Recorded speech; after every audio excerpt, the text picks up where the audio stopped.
शुक्ल कृष्णे गति हेति जगत शाश्वत मते एकया जात्योनावृत्ति मन्यया वर्तते पुनः।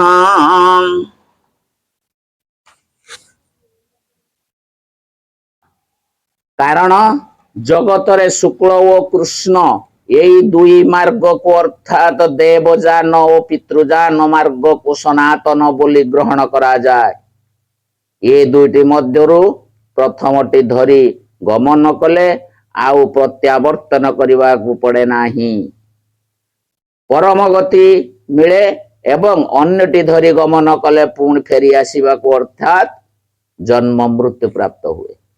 एठारे जगत पद कहार वाचक एवं यही दुई गति सहित तार संबंध कौन एवं यही दुई मार्ग को शाश्वत कहवार अभिप्राय कौन। एठारे जगत शब्दटी हेउची अध ऊर्ध्व लोकरे विचरण करुथिबा समस्त चराचर प्राणी मानंकर वाचक। कारण अधिकार प्राप्त हेले समस्त प्राणी यही उभय मार्ग रे गमन करि पारिबे।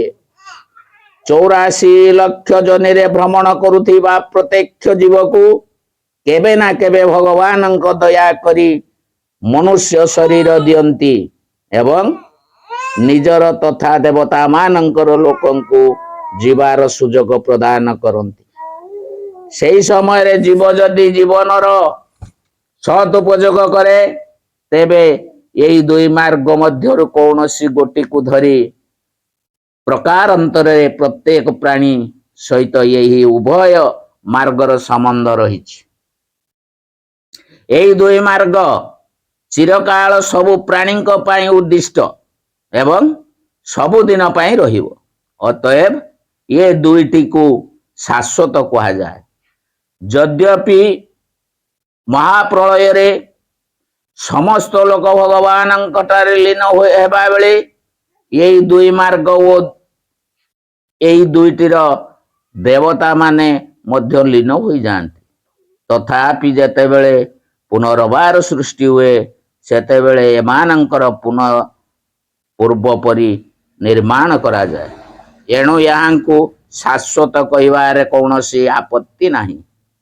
यही दुई मार्ग को शुक्ल और कृष्ण नाम को देवार अभिप्राय कौन। परमेश्वर परम धाम को जीवार जो मार्ग रही ताहा दिव्य और प्रकाशमय। ताहार अधिष्ठात्री देवता मध्य प्रकाशमय एवं से मार्ग रे गमन करुथिबा लोकंकर अंतकरण रे मध्य सर्वदा ज्ञानर आलोक रे रही थाए। तेणु से मार्गर नाम शुक्ल रखा जाइछि। ब्रह्मांड लोक पर्यंत समस्त देव लोकं को जीवार जो मार्गटी रही ता शुक्ल मार्ग अपेक्षा अंधकार युक्त।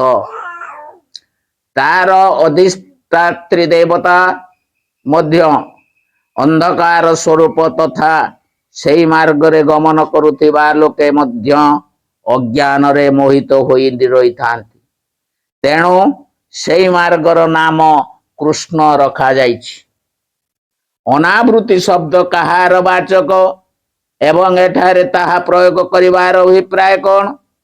जेउठी के गले साधक आउ फेरी आसे नाही ताहा भगवानंकर परम धाम। एठारे अनावृत्ति शब्दटी हेउची ताहारी वाचक। 24 श्लोक रे शुक्ल मार्ग रे जाउथिबा लोकन को ब्रह्म प्राप्ति हुए बोली कहा जाइछि। सेठा को जीवा परे मनुष्यर पुनर्जन्म हुए नाही। अतएव ताहा को अनावृत्ति मध्य कहा जाए।